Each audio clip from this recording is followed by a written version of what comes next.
से प्रफुल्लित होकर उसके साथ गंगा में प्रवेश करते। अभी महाप्रभु किसी के सुमधुर स्वरूप को धारण करके और किसी विद्यार्थी को हृदय से लगाकर गोता लगाकर वहां निकल आते जहाँ कोई बूढ़ी मैया कपड़ा धो रही होती और अपने विद्यार्थी और अपने मस्तक को अलग करके मगरमच्छ जैसा स्वरूप बना लेते और उस वृद्धा के सामने जाकर एकदम प्रकट हो जाते। वो उछलकर डंडा टेक कर 10 सीढ़ी उतरी थी, एक छक्के में उछलकर 6 सीढ़ी पीछे चढ़ जाती। अब महाप्रभु ताली बजा के हंसते, अरे देखो बुढ़िया जवान हो गई, जवान हो गई। महाराज महाप्रभु फिर गंगा में जाते और वो वृद्धा भैया महाप्रभु का अपनी ओर ध्यान देखकर आर्त होकर नृत्य करती। अरे निमाई, तेरे मेरे साथ हंसी की, तेरे मेरी ओर दृष्टि डाली, मेरा बुढ़िया होना भी चरितार्थ और कृतार्थ हो गया। और अपना कार्य छोड़कर सची मैया के पास जाकर अपने सौभाग्य की कामना करती। अरे सची, आज निमाई ने मेरे पास आकर मुझे छेड़ा, मैं पतित पामर बूढ़ी, दुनिया में कौन है जो मेरी ओर देखता है? मेरा समय बीत गया, केवल काल ही मेरी ओर देखता है, लेकिन तेरा पुत्र धन्य है। ये तो वृद्धावस्था में भी निमाई की दृष्टि मेरे ऊपर पड़ गई। भगवान की अकेलियां चलती थी गंगा के तट के ऊपर। महाप्रभु अनंत भाव से कोई वृद्धा वस्त्र धो रही होती, गोता लगाकर उसका वस्त्र ले जाते। वो चिल्लाती, अरे मेरा वस्त्र कछुआ ले गया, कछुआ ले गया। महाप्रभु ऐसा गहरा गोता लगाते कि 15 मिनट तक पानी में रहते और फिर उसके वस्त्र को धोकर एकदम स्वच्छ करके वापस आकर दे देते। ए निमाई, देख तू मुझे परेशान मत किया कर। बोले भैया मैं परेशान नहीं करता हूँ, मैं कर्म करता हूँ। देख कितने दाग तेरी चुनरी पर लगे हुए थे, दुनिया में कोई ऐसा साबुन न था जो तेरी चुनरी के दाग को छुड़ा देता। केवल चुनरी पर लगे दाग को छुड़ाने वाला कोई धोबी इस संसार में है तो जिताई गौर हरि बोल। वहाँ प्रभु के अलावा कौन है जो वस्त्र में लगे हुए दाग को छुड़ा दे? मैया, पिछले 60 साल से तुझे साड़ी संभाल कर बैठी हुई है, नई बहू आई तब पहनी, और महाराज जब नाती की बहू आई तब पहनी, जब नाती के दोहित्र की बहू आई तब पहनी। कितने निशान तेरे लगा रखे थे, देख मैंने एक ही रिगड़ में सारे निशान छुड़ा दिए हैं। तेरी चुनरी को उज्जवल और पवित्र कर दिया है। वो बुढ़िया जब देखती, मैंने रीठे का पानी, इमली का पानी बड़े बड़े उपयोग कर लिए, लेकिन मेरे दाग नहीं छूटे। निमाई तो धन्य है, तेरे मेरे वस्त्रों के दाग छुड़ा दिए। जितने भी जप करो, व्रत करो, अनुष्ठान करो, तीर्थाटन करो, इस बुद्धि में घुसे हुए जो अभिमान और दुराचार के दाग हैं वो हमारे साधन से छूटने वाले नहीं है। वो तो महाप्रभु की किसी दिन हमारे ऊपर कृपा हो जाए तो महाप्रभु की कृपा से ही दिल और दिमाग पर लगे हुए सारे दाग मिट जाए और हम हरे कृष्ण कृष्ण कृष्ण हरे हरे, हरे राम राम राम कहकर श्री कृष्ण रस माधुर्य की मंडल धारा में अपने जीवन को अवस्थित कर सके। महाप्रभु का सुमधुर मंडल प्रमोद गंगा के तट के ऊपर चल रहा था। संध्या का समय था। भगवान सूर्य तीव्रता पूर्वक अस्ताचल की गोलक की ओर जा रहे थे और संसार में जहाँ सूर्य का प्रकाश था वहाँ धीरे धीरे उनकी छाया होती चली जा रही थी। तप्त गंगा का तट धीरे धीरे शीतल हो रहा था और मंद्र मंद्र गति से गंगा बह रही थी।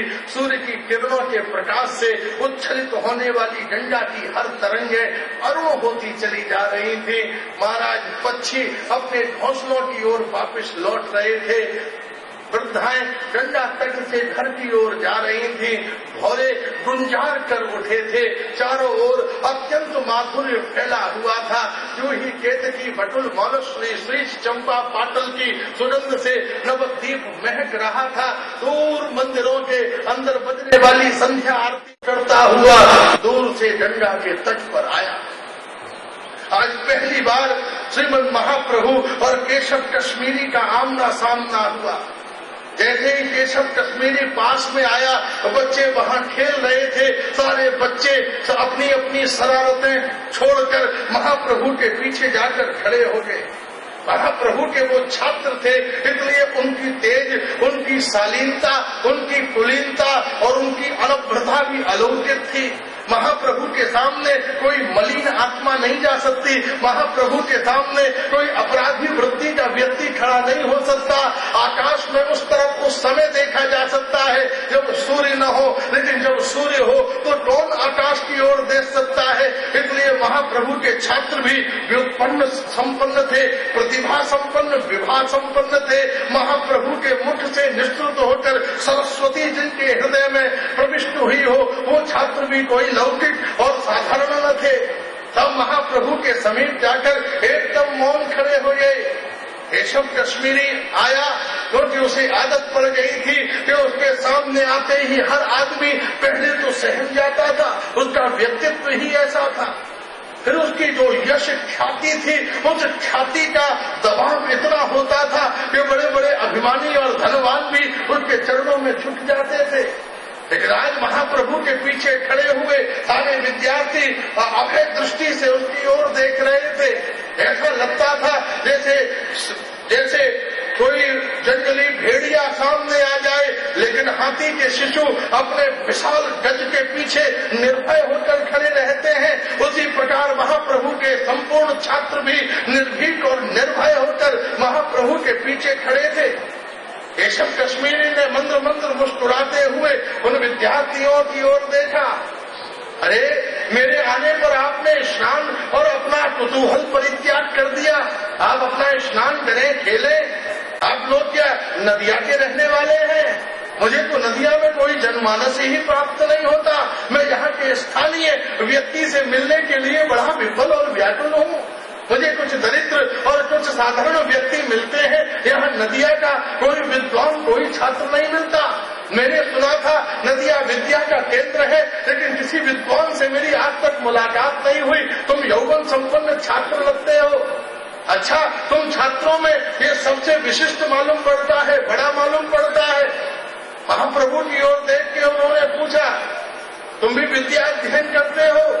विद्यार्थियों ने पीछे से कहा, नहीं, ये विद्या अध्ययन नहीं करते, ये विद्या अध्ययन कराते हैं। ये हमारे अध्यापक हैं और इनका नाम है निमाई पंडित। केशव कश्मीरी ने काशी से ही बड़े बड़े विद्वानों से ये श्रवण कर्तव्य कर रखा था कि नवद्वीप में एक और सबको तुम लापरवाह के व्यवहार से बड़े ही देख लेना, लेकिन एक व्यक्ति से बहुत सावधान रहना, और उसका नाम है निमाई पंडित। उसका जो व्यक्तित्व है, क्योंकि एकमात्र श्रीमद महाप्रभु थे, निमाई पंडित थे, जिनको केशव कश्मीरी को भी यूं देखना पड़ रहा था। क्योंकि केशव कश्मीरी की जो हाइट थी वो थी 5.5 फुट और महाप्रभु उसके जस्ट डबल 10.5 फुट के थे। तो यो बात करनी पड़ रही थी, तुम पढ़ते हो? बोले नहीं, मैं पढ़ाता हूँ। बड़े बड़े राजा और महाराजाओं को केशव कश्मीरी यूं देखता था, लेकिन महाप्रभु की ओर उसकी दृष्टि यूं थी।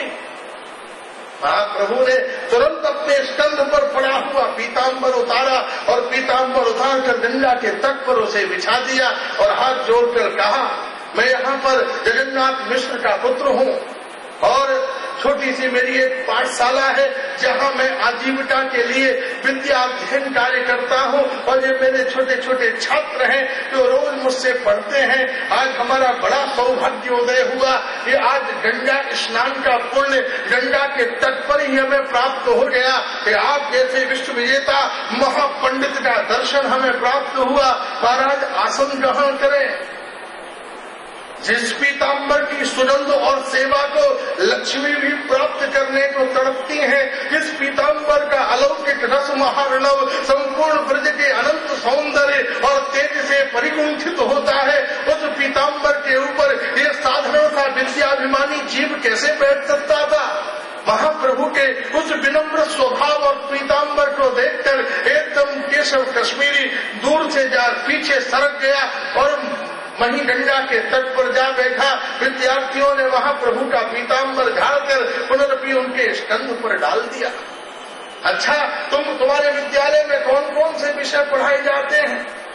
बोले महाराज, थोड़ा सा सांख्य, थोड़ा वेदांत, थोड़ा वैशेषिक, योग, उत्तर पूर्व मीमांसाएं। ये तो बहुत विविध विद्यालय है, क्या तुम सारी विद्याओं को एक साथ जानते हो? बोले नहीं, गुरुजी की कृपा हो गई, थोड़ा थोड़ा सा उन्होंने मुझे 2 अक्षर पढ़ा दिए हैं। हाँ प्रभु। फिर उसने कहा, अच्छा तुमको कुछ मुझे बताओ, किस विषय के तुम पंडित हो? महाप्रभु ने कहा, महाराज आप एक तो अतिथि हैं, अतिथि को बोलने का पहला अधिकार होता है। वे नदिया का वासी हो, ग्रह स्वामी को पश्चात और अतिथि तो प्रथम में बोलना चाहिए। इसलिए उस धर्म से भी आप आयु में भी श्रेष्ठ हैं, विद्या में भी श्रेष्ठ हैं और अतिथि हैं। इसलिए हम सब आपके ही मुख चंद्रमा में से उत्प्लावित किसी काव्य सुधा को सुनना चाहते हैं, आप ही हमें कुछ सुनाए। केशव कश्मीरी को बस ये मौका ही चाहिए था कि वह अपनी प्रतिभा को बताना चाहता था। इतनी देर में कुछ लोगों ने दौड़कर नदिया में हल्ला कर दिया, अरे निमाई पंडित और केशव कश्मीरी दोनों एक साथ गंगा में आमने सामने बैठे हुए हैं। सारा नवद्वीप गंगा के तट की ओर दौड़ पड़ा।